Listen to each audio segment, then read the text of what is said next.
नेपालको नागरिकता ऐन कस्तो हुनुपर्छ त्यो यही छलफल गर्नुपर्छ। दिल्लीमा गएर कानमा यसो भनेर आएर यहाँ गर्नु हुँदैन भनेर भन्दा मान्छन्?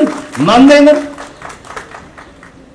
राजेन्द्रले जस्तै भ्रष्टाचार गरेर खानु, आमाको रगत खानु शरम मानेर हिँड्छु भनेर भनिदिनुहोस् न। अहिले अस्तिको कुरा नगरी अहिलेको कुरा गर्नुहोस्, अब उपरान्त चाहिँ त्यसै गर्छु भनेर भन्नुहोस् न। भन्दा मान्छन्? मान्दैनन्। लौरो लाएर सुधार्ने कुरा भएन। तपाईँको नेतालाई सुधार्ने के हो त्यो उपाय राजेन्द्रले भनेको छ।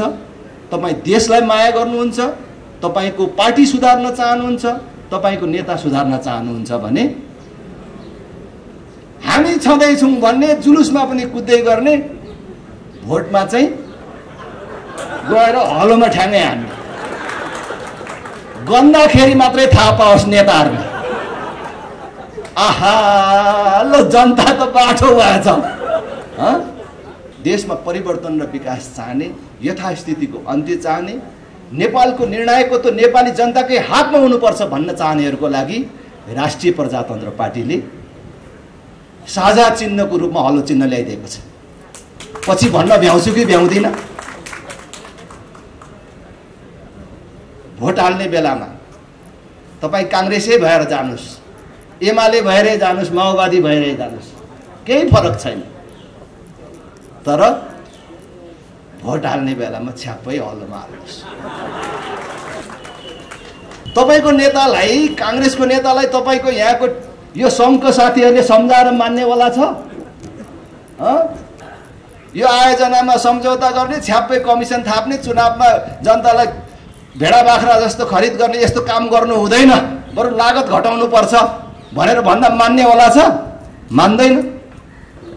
बालेनले जित्छ भनेर काङ्ग्रेस कम्युनिस्टहरूले पत्याएको थियो। यहाँ बाकस खोलेपछि मात्रै त थाहा पायो नि, होइन? भोट दिनेमा नै थाहा थिएन, दिनुसै दिने ट्राई मार्ने भनेर रिस पोखेको, गन्दाखेरि मात्रै थाहा भयो सबै चिज। जब बाकस खाली हुन्छ नि यो ठुला पार्टीहरूको, त्यसपछि यी नेताहरूसँग दुईटा विकल्प बाँकी रहन्छ। एउटा त कि सुध्रेर जानु पर्यो, ल अब नसुध्रिकन भएन भनेर सुध्रेर जान्छन्, कि चाहिँ अब हाम्रो कुरा बिग्न छोड्यो भनेर राजनीति छोडेर घरतर्फ लाग्छन्। सुध्रियो भने पनि राम्रै हो, राजनीति छोडेर हिँड्यो भने पनि राम्रै हो, देशको लागि फाइदा हुन्छ। त्यसकारण देश सुधार्नको लागि पनि आउने चुनावमा यी ठुला पार्टी र ठुला नेताहरूको बाकस खाली गर्नुपर्छ। राष्ट्रिय प्रजातन्त्र पार्टी कहिले यसो तन्किनु खोज्छ, कहिले खुम्चिन्छ। जस्तो राष्ट्रिय प्रजातन्त्र पार्टीको जीवन छ त्यसरी नै यहाँ स्थित हाम्रो साथीहरू पनि लत्रिँदै लत्रिँदै यहाँसम्म आइपुग्नु भएको छ। कमसेकम यो कर्मचारी कल्याण परिषदलाई, हाम्रो विचारलाई भनौँ, यो कर्मचारी कल्याण परिषद मार्फत यो प्राधिकरणमा प्रतिनिधित्व गरिराख्नु भएको छ, जीवित राखिराख्नु भएको छ। फेरि पनि श्रीजी लगायत सबै साथीहरूलाई धेरै धेरै धन्यवाद दिन चाहन्छु। आज यस महत्त्वपूर्ण कार्यक्रममा हामीलाई आमन्त्रण गर्नुभयो, त्यसको लागि आभार पनि व्यक्त गर्न चाहन्छु। मैले भन्ने धेरै कुराहरू छैनन्। राजेन्द्र लिङ्गदेनले पायो भने के भन्छ भन्ने कुरा तपाईँहरू सबलाई थाहा छ। यो ऊर्जा क्षेत्र केवल एउटा क्षेत्र भनौँ न, जसरी आयल निगमको कुरा गर्यो भने एउटा क्षेत्रको एउटा त्यसको सीमित दायरा छ। तर यो नेपालको सन्दर्भमा ऊर्जा क्षेत्र जसले नेपालको भाग्य भविष्यको प्रतिनिधित्व गर्छ, नेपालको परिवर्तन र विकास सम्भव छ भने त्यो ऊर्जा क्षेत्रको विकासले नै छ। त्यस कारणले यो महत्त्वपूर्ण क्षेत्रमा क्रियाशील रहनुहुने तपाईँ सबै साथीहरू र त्यसमाथि पनि खास गरी यसको नेतृत्व गरिराख्नुभएका कुलमान घिसिङजी, जो कुशल व्यवस्थापकको रूपमा आज नेपाली समाजले हेरिराखेको छ। जहाँ जहाँ जुन जुन संस्थानहरू घाटामा जान्छन् बिग्रिन्छन् यहाँ कुलमान घिसिङलाई लैजाउँ भनेर भन्छन्। अब सबैतिर सक्नुहुन्छ कि सक्नुहुन्न थाहा छैन, तर कुलमान घिसिङलाई सम्झिन्छ देशले। उहाँको कुशल नेतृत्वमा प्राधिकरणले जुन प्रगति गरिराखेको छ त्यसको लागि कुलमानजीलाई र सबै कर्मचारी साथीहरूलाई धन्यवाद दिन चाहन्छु र तपाईहरूको यो अभियानमा राष्ट्रिय प्रजातन्त्र पार्टीको सदैव साथ र समर्थन रहने म आग्रह पनि गर्न चाहन्छु र आफ्नो प्रतिबद्धता पनि व्यक्त गर्न चाहन्छु। अहिले भर्खरै यसका उपलब्धि र यसले अहिले विद्युत निर्यात गरिराखेको विषयमा पनि प्रमुख कार्यकारी निर्देशकबाट सुन्न पाइयो र आम सञ्चार माध्यमबाट पनि हामीले जानकारी लिइराखेकै विषय हो। त्यसको लागि पनि प्राधिकरणलाई धन्यवाद दिन चाहन्छु र अझ देशभित्रै अहिले यो सामान्य जुन खपत भइराखेको छ त्यसमा अझै खपत बढाउने योजना पनि हामीले ल्याउनु पर्दछ र प्राधिकरण आफैले सक्ने र अहिले सरकारको नेतृत्व गरिराखेकाहरूलाई समेत सुझाव दिएर सुधार गर्न सकिने थुप्रै कुराहरू छन् भन्ने मलाई लाग्छ कि अहिले हामीले इन्धन आयातमा मात्रै खरबौं पैसा चाहिँ विदेश पठाइराखेका छौँ। अहिले विदेशी मुद्रा सञ्चितमा सबभन्दा समस्या उत्पन्न गर्ने भनेकै यो इन्धन आयातले हो भन्ने हामीले थाहा पाइराखेकै छौँ, सबैले बुझेकै हो। त्यसकारणले अब कसरी यो इन्धन आयातलाई कम गर्न सकिन्छ र विद्युत खपतलाई बढाउन सकिन्छ त्यस सम्बन्धी पनि प्राधिकरणको ध्यान जाओस्। कुशल व्यवस्थापक हुनुहुन्छ कि अब ग्यासको बदला आम नागरिकहरूले बिजुलीले भात पकाउने व्यवस्था कसरी सजिलो गर्न सकिन्छ, कसरी सस्तो गर्न सकिन्छ, यो प्राधिकरणले चाह्यो भने फरक पार्न सक्छ। यसतर्फ ध्यान जाओस् भन्ने मलाई लाग्छ। अब विद्युतीय गाडीहरूमा विशेष ध्यान पुर्याउनु पर्छ, विद्युतीय गाडीहरूको आयात बढाउनु पर्छ भन्ने कुरा त हामी सबैलाई थाहा छ। अब सार्वजनिक गाडीहरू समेत, सार्वजनिक सवारीका साधनहरू समेत विद्युतीय गाडीहरू प्रयोग गर्नुपर्छ।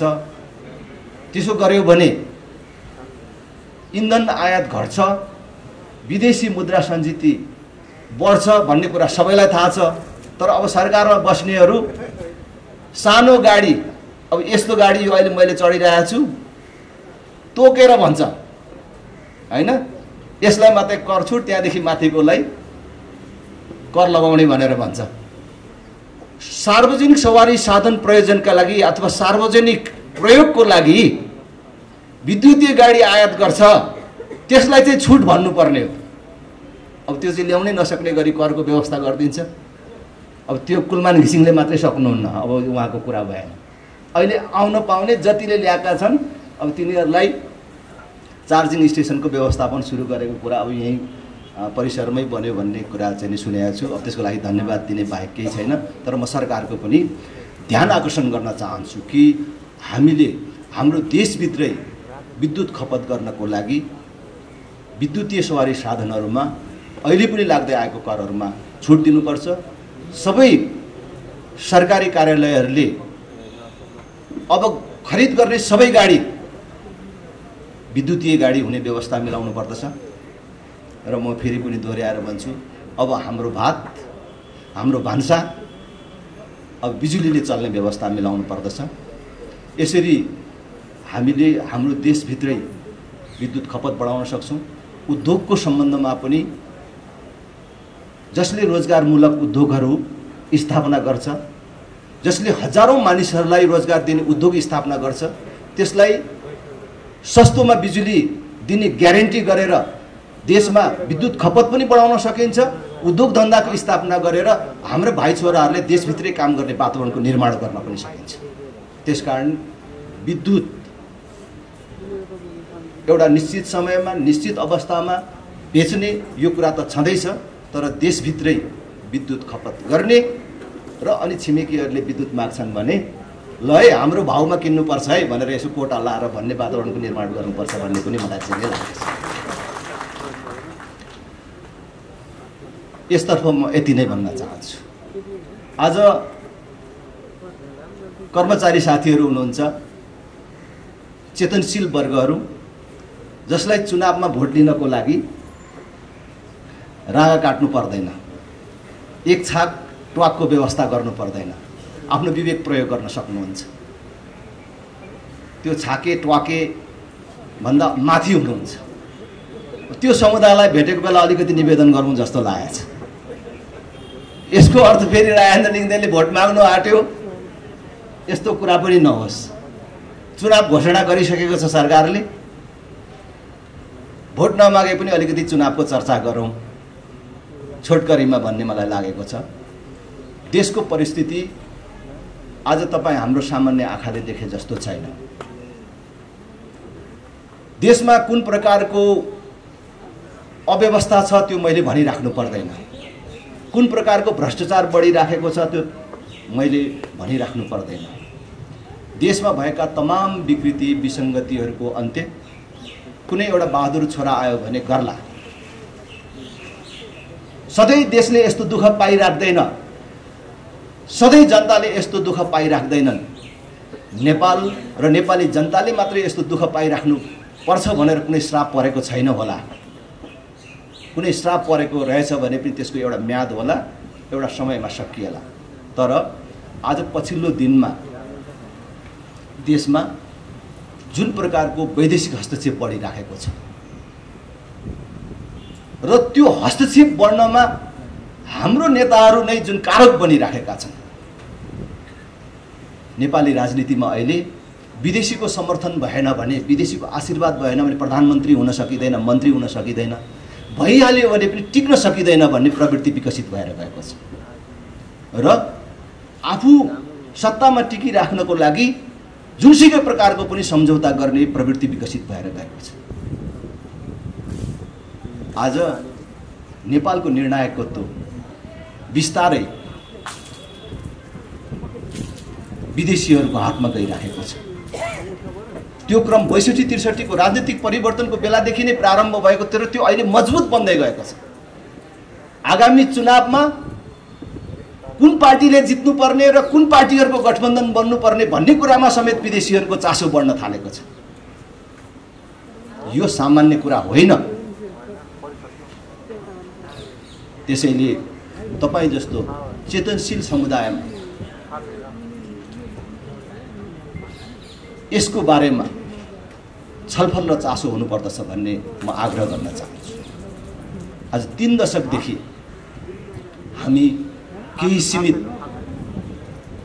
राजनीतिक दल र तिनका पनि मुठ्ठीभर नेताहरूको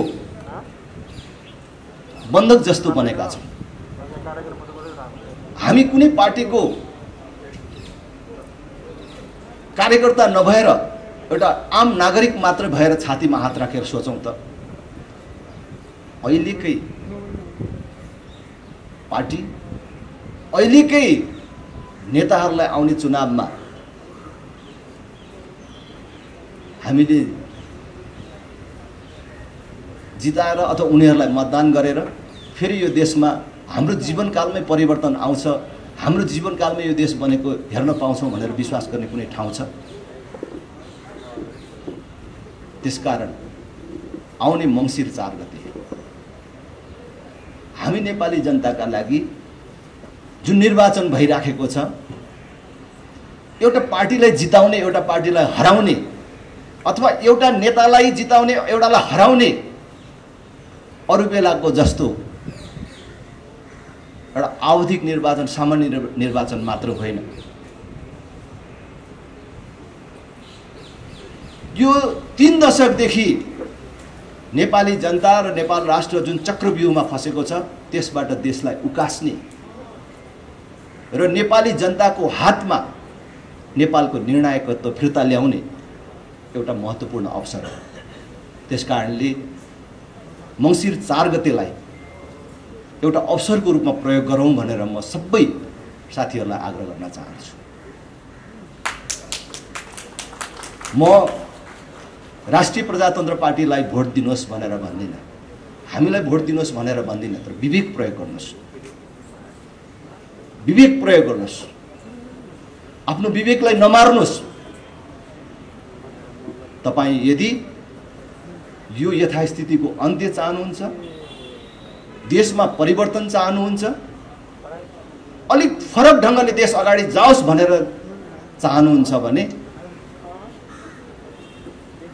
कांग्रेस, एमाले, माओवादी, राप्रपा केही पार्टी होइन,